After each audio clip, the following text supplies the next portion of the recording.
राहुल गांधी फिर हो गए अधीर। राहुल गांधी का सेल्फी गोल।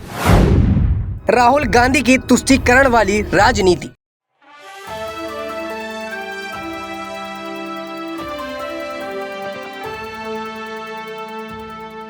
नमस्कार दोस्तों, मैं राकेश मोहन सिंह और आप देख रहे हैं नेक्स्ट 9 न्यूज़ पॉलिटिकल बाइट।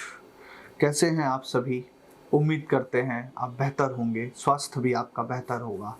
हम जिस जगह बैठे हैं उस जगह का नाम है दिल्ली। यहाँ पर प्रदूषण के हाल थोड़े बेहाल हैं, लेकिन हमारे राजनेता दूसरे राज्यों में राजनीतिक चुनाव कार्यक्रम में व्यस्त हैं और जनता भगवान की बारिश के ऊपर निर्भर है। हवा भी नहीं चल रही, वो एक अलग भौगोलिक परिस्थिति है। हमारे मुख्यमंत्री त्यागराज स्टेडियम में भाषण दे रहे हैं, बाकी कभी भी वह राजस्थान भी निकल सकते हैं, आज भी दूसरे राज्य में हैं। लेकिन इन सब के बीच में आज हम बात करेंगे राहुल गांधी की। अचंभित हो गए आप लोग? मैंने सोचा कि आपसे थोड़ी बातचीत कर ली जाए। खबर तो हम हमेशा आपको देते हैं कि हम थोड़ा अपने आसपास का मौजूदा हाल भी आपको बताते चले। दोस्तों, आज बात हम कर रहे हैं राहुल गांधी की। राहुल गांधी जो इस देश के राजकुमार तो नहीं है, लेकिन कांग्रेस पार्टी के राजकुमार जरूर हैं। कांग्रेस पार्टी के पूर्व अध्यक्ष और 50 वर्ष से ऊपर के वरिष्ठ युवा नेता है। राहुल गांधी को लगभग 30 से 40 बार के बीच में लॉन्च करने की जरूरत कांग्रेस को महसूस हुई और कांग्रेस ने स्वामी भक्ति में ऐसा किया भी। लेकिन राहुल गांधी हर बार लॉन्च होते हैं और हर बार लॉन्चिंग पैड से हल्का सा बहुत सारा आग उगल कर थोड़ी ही दूर जाकर धराशाही हो जाते हैं। अगर मैं राहुल गांधी के राजनीतिक इतिहास पर नज़र डालूं 2004 के बाद से लेकर अब तक, तो मैं उनकी सबसे बड़ी सफलता 2009 मानता हूं, जब उनके नेतृत्व में यूपी में कुछ पदयात्राएं हुई और यूपी में एक लंबे अरसे के बाद कांग्रेस दहाई का आंकड़ा पार कर गई और 20 से ऊपर लोकसभा की सीटें जीत कर आई। लेकिन उसके बाद से ऐसा राजनीतिक वनवास राहुल गांधी की राजनीति को लगा, या यूं कहें कि वो उसके बाद जितना लॉन्च होने की कोशिश करते गए उतना अधिक धाराशाही होते गए।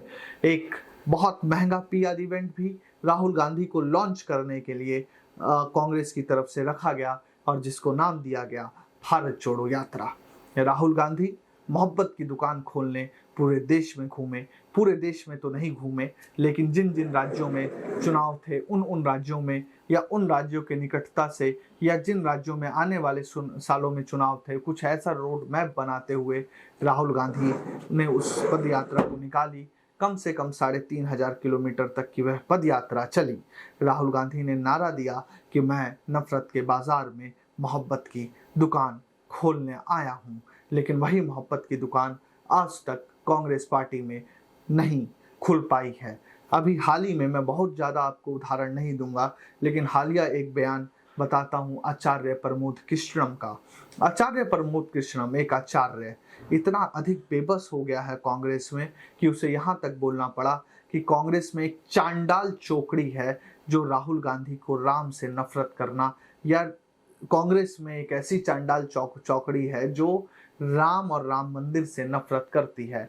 जब इसके बारे में रणदीप सुरजेवाला, जो एक टाइम और शायद अभी तक राहुल गांधी के एकदम खास थे, उनसे पूछा गया कि आचार्य प्रमोद कृष्णम ने ऐसा कहा है, तो उनका कहना था कि आपको पार्टी में उन लोगों की बात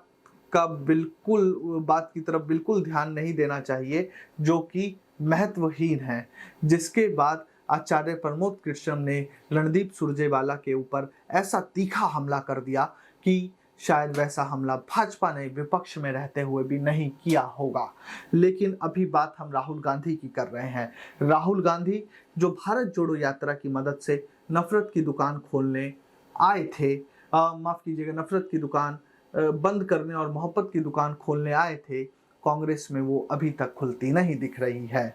राहुल गांधी एक अपरिपक्व अधीर नेता की तरह भाषण देने के कारण ही वह पीएम मोदी से लगातार पिछड़ते जा रहे हैं। उस व्यापक स्तर पर देश की राजनीति में उनको जिम्मेवारी या हिस्सा या लोगों की तरफ से अपनीयत नहीं मिल पा रही है जिस रूप में राहुल गांधी को लॉन्च किया जा चुका है। लेकिन कांग्रेस नेताओं के साथ समस्या ये है कि बेचारे वह स्वामी भक्ति में क्या ही बोले, वह स्वामी भक्ति में कुछ बोल नहीं पाते और राजरानी का बेटा लॉन्च हो नहीं पाता। ये तमाम परेशानियों और दुविधाओं के बीच में राहुल गांधी तेलंगाना में मेहनत कर रहे हैं। राहुल गांधी तेलंगाना में अपनी मोहब्बत की दुकान खोलने गए हैं कांग्रेस के भीतर तमाम गुटबाजी के बावजूद।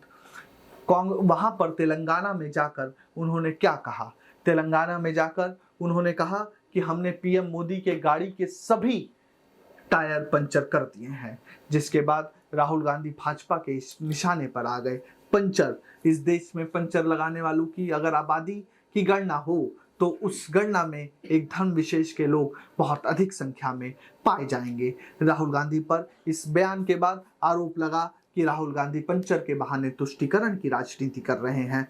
तुष्टीकरण जो कांग्रेस का सबसे पसंदीदा खेला है, वह कांग्रेस फिर से खेल रही है। कई रिपोर्ट्स आई, अगर इस देश में कांग्रेस एक अल्पसंख्यक खास समुदाय की हितैषी होती तो कई रिपोर्ट आई, लेकिन अल्पसंख्यक समुदाय की स्थिति बदस्तूर वही बनी हुई है। तो क्या सिर्फ कांग्रेस के लिए अल्पसंख्यक समुदाय एक वोटर के रूप में है? क्या अल्पसंख्यक समुदाय को कांग्रेस ने इतने सालों की अपनी सत्ता के दौरान सिर्फ इसलिए जिंदा रखा है कि आप हर 5 साल में केंद्रीय स्तर पर या राज्य स्तर पर कांग्रेस को वोट दें?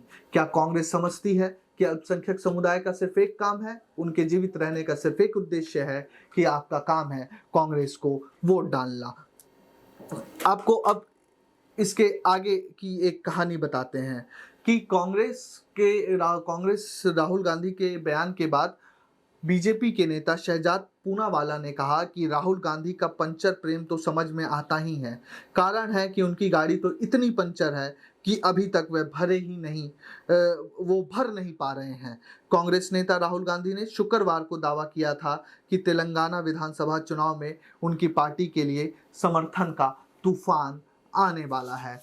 राहुल गांधी के इस दावे के पीछे की हकीकत क्या है, ये राहुल गांधी और कांग्रेस और उनके जो ज्ञानी अगल बगल के मित्र और नेता हैं वही बता सकते हैं।